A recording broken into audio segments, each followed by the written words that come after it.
पवनानंद ब्रह्मचारी जी। राधे राधे।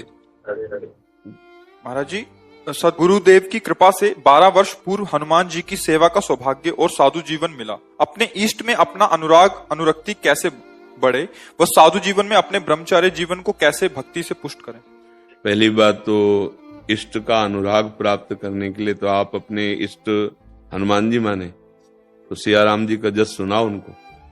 रामचरित्र का गायन हनुमान जी को बहुत प्रिय है। रामचरित सुनवे को रसिया, भगवान श्री राम के पावन चरित्र सुनने के लिए हनुमान जी के कान लालायित रहते। सबसे बहुत प्रिय वस्तु है भगवान नाम कीर्तन और भगवत चरित्र। तो सिया राम जी के नाम का कीर्तन और सिया राम जी के पावन चरित्र का यदि उनको श्रवण कराओ हनुमान जी को, तो फिर वो राम रसायन तुम्हारे पासा, राम जी की जो प्रेम लक्षणा भक्ति है वो आपके हृदय में आ जाएगी, तो हनुमान जी अधीन हो जाएंगे, हनुमान जी अधीन हो जाएंगे। सिया राम के प्रेमी में हनुमान जी अधीन होते हैं।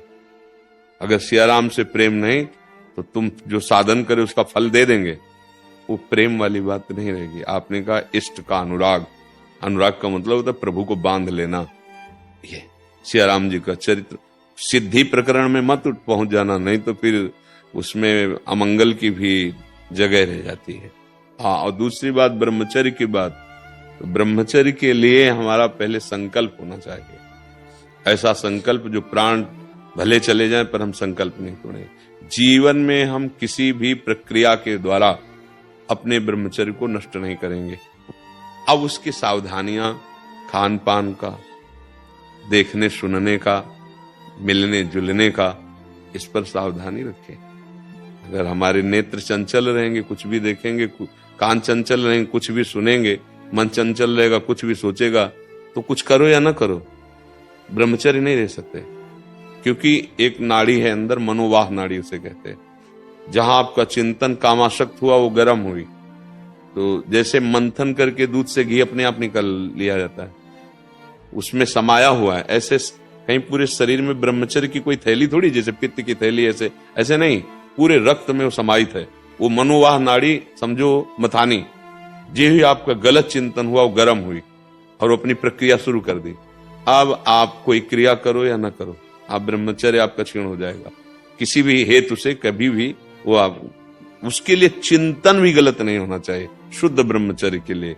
हाँ, तो जो ब्रह्म चिंतन होगा, भगवत चिंतन होगा, कभी गलत चिंतन न होने पावे। गलत दर्शन आजकल मोबाइल की उसमें सब बहुतायत है संसार के। मान लो ठीक है, बाहर हम किसी को नहीं देख रहे, एकांत में मोबाइल लेकर अगर हम प्रपंच देखेंगे, गंदी बात देखेंगे, तो भूल जाओ ब्रह्मचर्य किसे कहते हैं। वो ब्रह्मचर्य बहुत कठोर व्रत है। काम की वेदना ऐसी थोड़ी होती है, और उसको सह जाए भगवान नाम जाप से, भगवद आश्रय से और दृढ़ संकल्प से। दृढ़ संकल्प से बनता है। अब प्राण चाहे निकल जाए पर अब गलत चेष्टा नहीं होगी। प्राण चाहे निकल जाए, आप गलत संकल्प नहीं बनने देंगे। जहां संकल्प बनने, राधा राधा राधा, जो भी नाम आपको प्रिय हो, नाम का तुरंत कीर्तन करने लगे। तुरंत मन को एकाग्र ना होने दे उस विषय में, बड़ी सावधानी का विषय है। जहां मन एकाग्र हुआ और आप तन्मय हुए, फिर आप नहीं बच सकते। वो संकल्प बना लेगा। तभी कहते बहुत कसम खाई लेकिन निर्वाह नहीं कर पा रहे ये। और कुसंग, प्रगट में कुसंग, बहुत सावधानी। ब्रह्मचर्य महान व्रत है। ये बड़े भाग्यशाली जन हैं जो इस पर दृष्टि रखते। भले आप गृहस्थ में रहो, सीमित ब्रह्मचर्य रहो भाई। एक होता नैष्ठिक ब्रह्मचर्य आजीवन के लिए, एक होता समय के अनुसार। जैसे आप पाणी ग्रहण संस्कार के गृहस्थ में तो बहुत सावधानी पूर्वक कि इतने दिन ब्रह्मचर्य, फिर इसके बाद गृहस्थ धर्म का संयोग, फिर इतने दिन ब्रह्मचर्य, तो आपका स्वास्थ्य ठीक रहेगा, बुद्धि ठीक रहेगी। अब तो ऐसी बुद्धि हो गई है कि इसे निषेध की तो वृत्ति ही नहीं रह गई है। बस इस लग रहा है भोग सामग्री एकत्रित कर लो और मनमानी भोगो। ये तो पशुओं को भी प्राप्त है। अगर ये सुख है तो दुर्लभो मानुष देव क्यों कहा गया। फिर बड़े भाग मानुष तन पावा, ये इसके लिए नहीं। ब्रह्मचर्य एक ऐसी शक्ति है जो बड़ी से बड़ी विपत्ति और दुख में भी वो आपका मित्र बना रहेगा। एक उत्साह, एक गंभीरता, एक तेज जो तुम्हें परास्त नहीं कर सकता। कोई भी काल भी परास्त नहीं कर सकता। समुझ आए शरण ते डरत ना काल डर। अब वो तो भले शरीर आपका बहुत मोटा हो, आत्मबल नहीं होगा। वो भले ऐसा शरीर हो लेकिन आत्मबल वो सबसे बड़ा महाबल है। तो आत्मबल आता है सत आचरण से, सच्चिंतन से, ब्रह्मचर्य से। अच्छे आचरण करो, अच्छा सात्विक भोजन करो और प्रभु का आश्रय लेकर नाम जप करो और संकल्प ले। नैष्ठिक ब्रह्मचारी का संकल्प काम करता है, आजीवन ब्रह्मचर्य रहेंगे, प्राण भले चले जाएं, कभी हम कोई क्रिया, बस उस पर ध्यान रखे तो अपने आप बचाव पक्ष जागृत हो जाता है। जैसा गुरुजन आदेश करते हैं वैसे ही इस मार्ग में चला जाता है। प्रभु के मंदिर के सिवा ऐसे नहीं किया जाता था पूर्व में। यह चाल बस इतनी थी कि 1-2 हाथ जमीन दिखाई दे और भिक्षा भी ऐसे ही लिया जाता था। कभी कोई दोस्त नहीं बना आज तक, कोई किसी से मित्रता नहीं, किसी से शत्रुता नहीं, कोई अपना नहीं, कोई पराया नहीं। अब एक ही प्रभु जैसी सेवा दी है। जब तक भगवत भाव ना हो तब तक बहुत बचने की जरूरत।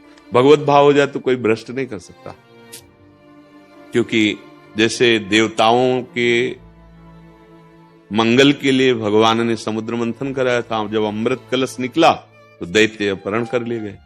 तो भगवान ने देवताओं से कहा चिंता मत करो, मैं अभी लाता हूं। और भगवान देखते देखते मोहिनी रूप बन गए। अब देवता सब जानते थे कि श्री भगवान है, इसलिए एक भी मोहित नहीं हुआ। और दैत्य ये जानते नहीं थे कि भगवान है, तो सब मोहित हो गए और अपने आप अमृत का कलश हाथ में दे दिया। अगर हम सब में भगवत भाव जान जाए तो कोई मोहित नहीं कर सकता, यहां से लेके ब्रह्मलोक तक। जब भगवान का मोहिनी रूप देवताओं को नहीं मोहित कर पाया, केवल इस बात के लिए कि मेरे भगवान है, जान गए थे। ऐसे ही शास्त्र और भगवान स्वयं कह रहे हैं, मैं सबके हृदय देश में विराजमान हूं। अगर हृदयस्थ भगवान का दर्शन है तो कोई आपको नहीं। अभी हमारी दृष्टि वो नहीं है, अभी दृष्टि है स्त्री पुरुष, अच्छा बुरा।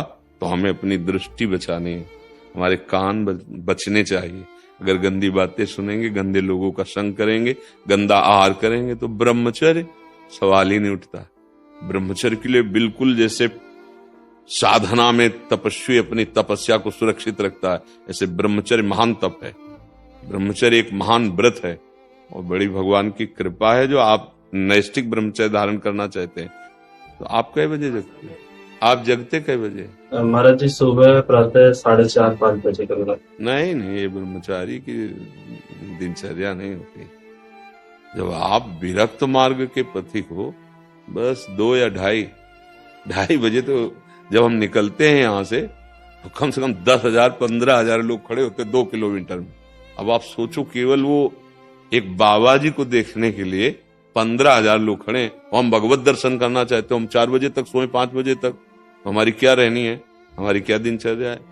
उठो पहले और अपनी दिनचर्या करके व्यायाम करो और 1 घंटा पद्मासन में बैठो। आता है पद्मासन, सिद्धासन? जब तक सिद्धासन और पद्मासन तो ऊर्ध्व रेता कैसे? अगर वीर ऊर्ध्वगामी नहीं हुआ तो फिर अधोगामी तो हो ही जाएगा। बहुत आप नैष्ठिक ब्रह्मचर्य की बात कर रहे हैं इसलिए आपको कह रहे। हाँ, पद्मासन में बिना हिले 48 मिनट का अभ्यास करो। 2 घड़ी कहते हैं, 1 घड़ी होती है 24 मिनट, 24 दूनी 48। पद्मासन लगा, मेरुदंड सीधा, 90 अंश का कोण, ये सीधा आपका स्वरूप, पीछे से नाप आ जाए तो बिल्कुल 90 अंश का, बिना हिले 48 मिनट का केवल 3 घंटे का अभ्यास किया जाता है। 3 घंटे बिना हिले एक आसन पर, चाहे पद्मासन हो तो यहां 6-6 घंटे का ब्रह्मचर्य, ऐसे नैष्ठिक ब्रह्मचर्य।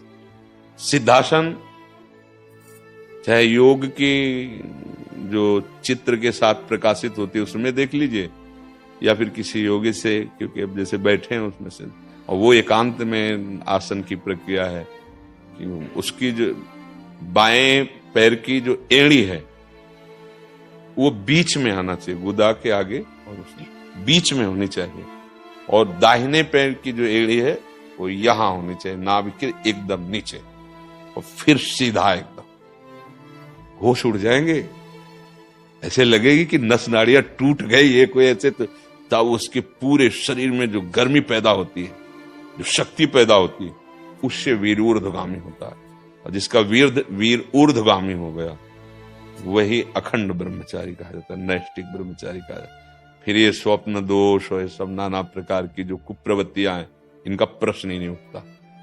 तो अब भगवान की कृपा से बस बहुत संयम से चला जाए, अहोभाग्य धन्य भाग्य जैसा, पर खान पान बहुत संयम। रात्रि के समय शयन करते समय कभी गर्म दूध ना पिए, कोई खट्टी चीज ना पावे, दही आदि जो वादी करने वाली शरीर के वो नहीं, अल्पाहार और अधिक संयम और अधिक भगवत चिंतन और आसनों के द्वारा पूरे शरीर को अपने वश में कर लेना, फिर इंद्रियों को वश में करना, मनोनिग्रह कर लेना, सीधे परमात्मा प्राप्ति। ब्रह्मचर्य का सही अर्थ होता है ब्रह्म में स्थित हो जाना। ब्रह्मचर्य, हमारी हर वृत्ति ब्रह्माकार हो, उसे ब्रह्म, हर इंद्रियां सबका ब्रह्म, नेत्र का ब्रह्मचर्य, वाणी का ब्रह्मचर्य, श्रवणेन्द्रिय का ब्रह्मचर्य, त्वगेन्द्रिय का ब्रह्मचर्य, जनेन्द्रिय का ब्रह्म। लोग प्राय इतने जानते हैं कि केवल जनेन्द्रिय के ही संयम को ब्रह्मचर्य कहते हैं, पर हर इंद्रिय का ब्रह्मचर्य और सदैव ब्रह्म में परमात्मा में स्थित रहना उसे कहा जाता है ब्रह्मचारी। ब्रह्म में विचरण, हर वृत्ति ब्रह्माकार। प्रयास करो, बहुत कृपा, गुरु कृपा से कुछ दुर्लभ नहीं है, पर बहुत अथक प्रयास करना पड़ता है इसके लिए, अथक प्रयास। पर अभ्यास कहां जाएगा? पूरे जीवन का अभ्यास। रात्रि में ऐसी व्यथा पैदा होती, व्याकुलता, सब सो रहे, चुपचाप निकले मंदिर, वहां गुरु आश्रम में था, मंदिर के पट खोले, चुपचाप एकांत बैठे, लगाया आसन, बैठे शांत, जैसे नशेबाज अपने नशे की पूर्ति के लिए घूमता है, जैसे जुआरी हारा हुआ केवल अपने जीतने को घूमता है, ऐसे भगवत प्राप्ति की लालसा वाला ही नैष्टिक ब्रह्मचर्य रह सकता है। अगर भगवत प्राप्ति का लक्ष्य नहीं है तो फिर मन भागेगा भोगों में और चिंतन बिगड़ जाएगा, ब्रह्मचर्य नहीं रह सकते। स्वाभाविक जो बात अलग है, कोई चेष्टा ना मन में संकल्पित होनी चाहिए, न इंद्रियों में, न शरीर में। बहुत जल्दी भगवत साक्षात्कार कराने वाली बात है। विषय में लगी हुई वृत्ति को जब तक हटाया नहीं जाता, तब तक किन वृत्तियों से हम भगवान का चिंतन करें। इसलिए अब जैसे गृहस्थ धर्म में है, कोई थोड़ा नाम जप कर लो, लेकिन जो कर्तव्य कर्म करते उसे भगवान को समर्पित कर दो। किसी प्रकार से आपका संबंध भगवान से हो जाए तो आपका कल्याण हो जाएगा। लेकिन बैरागी के लिए ऐसा नहीं, किसी प्रकार से मतलब नहीं है। निवृत्ति मार्ग के पथिक हो तो बलात् अपनी इंद्रिय और मन को जीत करके परमात्मा में स्थित करो, ये कर्तव्य है तुम्हारा। उनका कर्तव्य जितना बन जाए नाम जप करो और अपनी गृहस्थी के कार्य करते हुए उन सबको भगवान को समर्पित कर दो, वही बात हो जाएगी। क्योंकि गृहस्थ धर्म में बहुत सी अन्य चिंताएं, अन्य कार्य, अन्य उनके बहुत से धन कमाना है, परिवार का पोषण करना, बच्चों को पढ़ाना है, सयान बच्चों का ब्याह करना, लेकिन विरक्त को एक ही उद्देश्य, भगवत प्राप्ति। बस जब तक भगवत साक्षात्कार नहीं, चैन नहीं, तब जाकर के वो माया पर विजय प्राप्त होती भगवान की कृपा बल से।